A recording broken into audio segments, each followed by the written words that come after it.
If ever somebody makes you feel guilty or feel sorry for them, or they throw a temper tantrum or something like that, you might feel tempted to coddle them or do everything you can for them to make their lives as easy as possible. Such as, for example, in the case of overindulgent parenting. There are some people out there who feel like their kids should never experience a day of pain or suffering in their lives, and so they shower them with affection, tell them that they're perfect, buy them whatever they want, like a brand new Mercedes when they turn 16 or something like that. Take homelessness as another example. Some people believe that we should just do everything we can for the homeless, whether it's providing them with free housing, free educations, free healthcare, you name it. But in these and other cases, even though it might seem like you're solving the problem, if nothing else, it's just a short-term fix, because in the long term, the problem still persists, and you're actually doing a lot more harm than good. So in this video, I want to outline at least 3 of those consequences, and on the tail end, what I think some better options are. So first of all, if you coddle somebody, then you're seriously inhibiting their ability to be self-reliant, to get what they want and solve problems by themselves and without needing you. Because you're constantly doing it for them, so why should there? There's no incentive to, and they never learn by doing. So going back to homelessness, for example, if you give somebody some money, then they might make it through that one day, but then the next day when you're gone or you go somewhere else, then they're just going to be back to square one. Because not only did they not learn anything from that experience, but also you sent the message that they can just sit around and wait for people like you to come along and give them free money.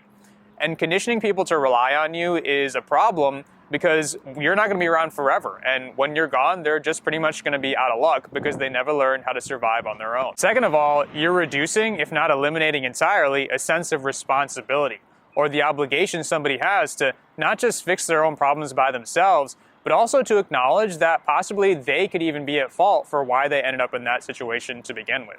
Because if you're constantly swooping in to save the day, then that almost suggests that it was your fault. Because if you're trying to solve a problem, then maybe you're the one who caused it in the first place.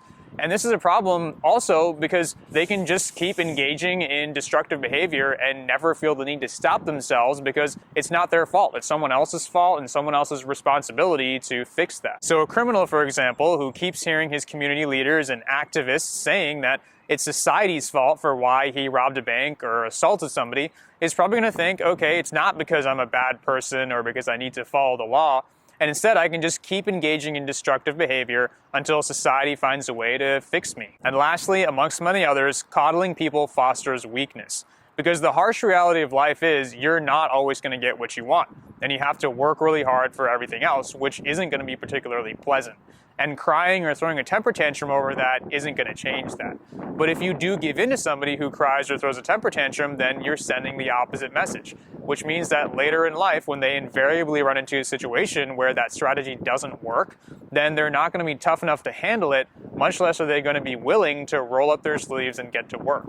And they're probably just not going to survive. So if, for example, a kid comes home from school and cries to his parents about how he's getting bullied, and then they respond by just showering him with affection and telling him everything's going to be okay and we're going to go take care of it, then now he's probably going to think that crying solves problems. And then later in life, when he encounters another bully, he wouldn't have learned how to stand up for himself. And newsflash, there are bullies in all walks of life. And the last thing you want to do is start crying or showing any kind of weakness in front of them, because all that does is just emboldens them. So instead of coddling people, there are a few options you have at your disposal instead. The first of which is coaching, to guide people and push them in the right direction instead of just giving them the answer outright. Because as they say, if you give a man a fish, you'll feed him for a day. But if you teach a man to fish, you'll feed him for a lifetime.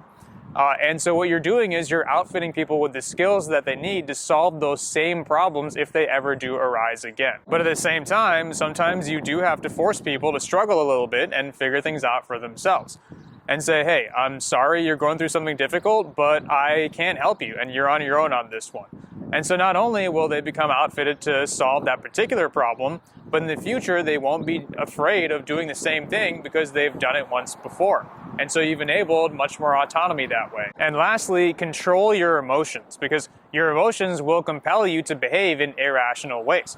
And if you give in to the fact that you feel sorry for somebody or intimidated by them or guilty, then you'll end up causing all those consequences we just talked about. And sometimes you don't even need to feel sorry for people, because people know that pulling on your heartstrings and begging for sympathy is a way to goad you into giving them what they want. But you don't want to do that. So make sure that you ask yourself, not what your emotions are compelling you to do, but instead what the right thing is to do. So instead of providing free housing for the homeless, maybe it should be on the condition that they attend job training. Instead of coddling our children, maybe we should be exposing them to the harsh realities of life and limiting what we give them. Instead of being soft on crime, maybe we should actually be holding criminals accountable for what they do. And instead of giving people the answer, maybe we should be letting them figure things out for themselves. So I hope you guys liked the video. Let me know if you have any other suggestions. Thanks for watching. See you next time.